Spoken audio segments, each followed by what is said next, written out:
আনন্দের একটু আমি গানে যখন দেখছিলাম একটা কথা আমার খুব কষ্ট লাগে যে এরকম চেহারা দেখা যায় না। এরকম একটা কথা আছে না যে ওই চেহারাটা আমি হৃদয়ে ধারণ করলে ওই চেহারাটা চোখ বন্ধ করে দেখা যায় না, যে এত বিভৎস তার চেহারা হয়ে গিয়েছিল। আসলে ঈশ্বর মঙ্গলময়, ভাগ্যিস আমাদের জন্য খ্রিস্টকে পাঠিয়েছিলেন, না হলে আমার যে কি হতো, হয়তোবা কোনো ভোগের আঘাতে আমার দেহ ছিন্ন বিচ্ছিন্ন থাকতো, হয়তোবা আমিও ভুল কোনো পথে ভুল কোনো রাস্তায় থাকতাম। ঈশ্বর মঙ্গলময়, ঈশ্বর ভাগ্যিস আমাকে খ্রিস্টের সন্তান বানিয়েছেন, ভাগ্যিস আমার জন্য খ্রিস্ট জীবন দিয়েছেন। জয় যিশু। আমরা খ্রিস্টের সন্তান। আমার যিশু খ্রিস্টই একমাত্র আলাদা, একমাত্র তার সমস্ত বিষয়গুলো আলাদা। এগুলো কি কখনো ভেবে দেখেছেন যে সত্যি আমার খ্রিস্ট আলাদা? তিনি দিনের দিন ওই মুহূর্তে আপনাকে স্বর্গরাজ্যে নিতে পারেন। ভাবা যায় এই অফার কে না চায়? আমাকে যদি এই অফার দেয়া হয়, আমি যদি কাউকে বলি যে তোমাকে কোনো কারণ ছাড়াই স্বর্গে নিয়ে যাবে, কে কে রাজি আছেন? বললে সবাই হাত তুলবে। আমার খ্রিস্ট তেমন। আমি পাঠ করি আমার দ্বিতীয় বাণী 2:23 পদ। আমি তোমাকে সত্য বলিতেছি, অদ্যই, আমি আবার বলি, অদ্যই তুমি পরম দেশে আমার সহিত, আমি ওখানে আমার জায়গায় খ্রিস্ট লাগিয়ে বলছি, খ্রিস্টের সহিত উপস্থিত হইবে। কি প্রত্যাশার বাণী! আমার মনে হয় যীশু খ্রিস্টের জন্মদিনের আনন্দ থেকেও দ্বিতীয় বাণীটা আরো বেশি প্রত্যাশাপূর্ণ। আর প্রত্যাশা তো নির্লজ্জই হয়, এটা তো আমাদের বাইবেলই বলে না, প্রত্যাশা লজ্জার নয়, প্রত্যাশা লজ্জাজনক নয়। আমার চাইটা ঈশ্বরের কাছে লজ্জাজনক নয়। আমি যা ঈশ্বরের কাছে চাইতে পারি, কিন্তু ঈশ্বর তিনি আমার প্রাপ্যটাই আমাকে দিয়ে থাকেন।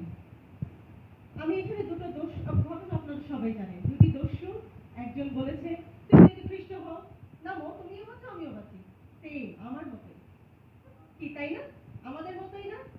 যিশু, তুমি যদি যিশু হও তাইলে আমার এত কষ্ট হচ্ছে না, তুমি যদি যিশু হও আমার চাকরিটা নাই কেন, তুমি যদি আমার এই করো আমার এইটা নাই কেন, আমরা বলি না? কিন্তু আজ আমরা প্রতিজ্ঞাবদ্ধ হয়ে যাব, আমি যদি তোমাকে নিয়ে যদি কথা বলবো না, ইউ ক্যান ডু এভরিথিং। এবং সেই বিশ্বাস নিয়ে আমরা আজকে বাড়ি ফিরবো, কি তাই তো? আমরা সত্যি ঈশ্বরকে বিশ্বাস করি, খ্রিস্টকে বিশ্বাস করি, আর খ্রিস্ট আমাদের জন্য মরেছেন। আমি ওই দস্যুর দলে আর থাকতে চাই না। আমি কোন দস্যুর দলে থাকতে চাই? যেই দস্যুর জীবন এক মুহূর্তেই পরিবর্তন হয়েছে, কোনো সৎকর্ম দ্বারা নয়। সে তো দস্যু। দস্যু মানে কি? চোর, ডাকাত বা খুনি। কোনো সৎকর্ম দ্বারা নয়। তাই বলে কি আমরা সৎকর্ম করা বন্ধ করে দিব? চুরি করবার ওই দিন পরের দিন যে ক্ষমা চাইবো, এরকম কিছু অবশ্যই নয়। যদি আমি অন্যায় করি এবং আমার মধ্যে শ্রদ্ধা, অনুতপ্ততা, নম্রতা এবং সঠিক সময়ে সঠিক সিদ্ধান্ত নেওয়ার ক্ষমতা থাকে, আমি স্বর্গে যেতে পারি। এবং আমার জীবনে সব থেকে যেটা মোস্ট ইম্পর্টেন্ট কোনটা বলেন তো? পরিত্রাণ। সেই পরিত্রাণ আমরা স্বাদ নিতে পারি। দেখেন, দ্বিতীয় দস্যুটি যে ঈশ্বরকে, খ্রিস্টকে দেখছে, সে কিন্তু বলেছে যে তুমি কি দেখছো না? সে কতটা নম্র নিজেকে করেছে, কতটা অনুতপ্ত করেছে এবং খ্রিস্টকে কতটা শ্রদ্ধা করেছে, একটু চিন্তা করে দেখেন।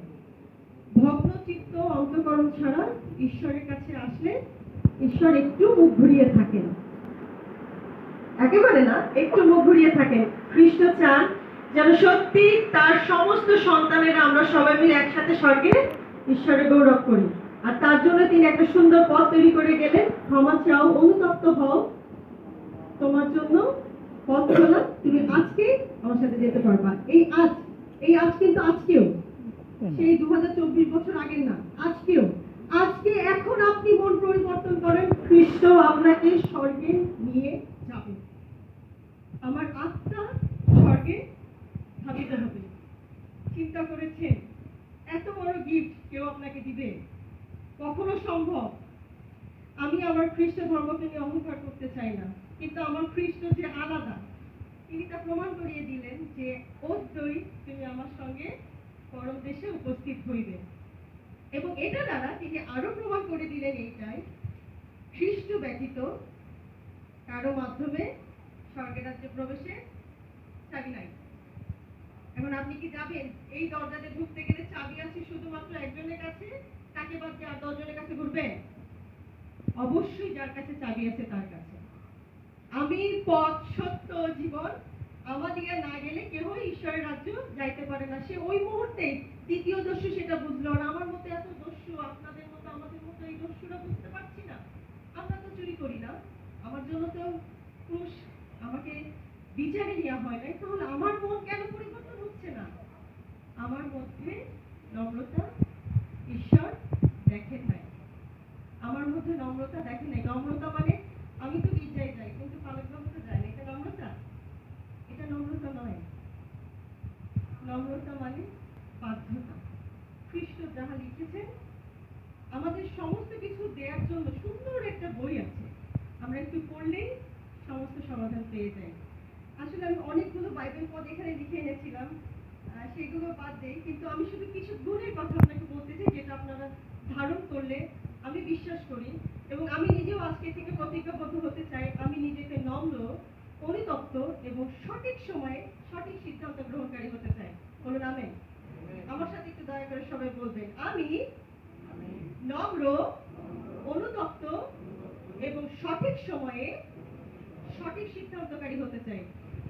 কারণ ওই দস্যু ওই সময় সঠিক সিদ্ধান্ত নিয়েছিল যে খ্রিস্ট আপনি যখন আসবেন আমার কথা স্মরণ করবেন। কি সরল প্রত্যাশা! আমাদের প্রত্যাশাগুলো এমন হওয়া উচিত, যদি দিয়ে নয়। আমি ধন্যবাদ দিই এবং আমি আপনাদের জন্য একটি বাইবেল পদ বলতে চাই। ইফেসীয় 4 অধ্যায় 8 থেকে 10 পদ। আরেকবার বলি, ইফেসীয় 4 অধ্যায় 8 থেকে 10 পদ।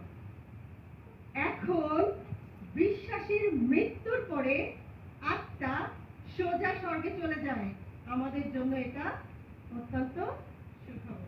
জয় যিশু। সবাই ভালো থাকবেন এবং প্রতিজ্ঞাগুলো আমরা যেন ভুলে না যাই, এবং এই 7টি বাণীর মধ্য থেকে আমরা যে আস্বাদনটা পাই, যে স্বাদটা পাই, তা যেন আমরা অ্যাটলিস্ট সামনের বছর পর্যন্ত ধরে রাখি।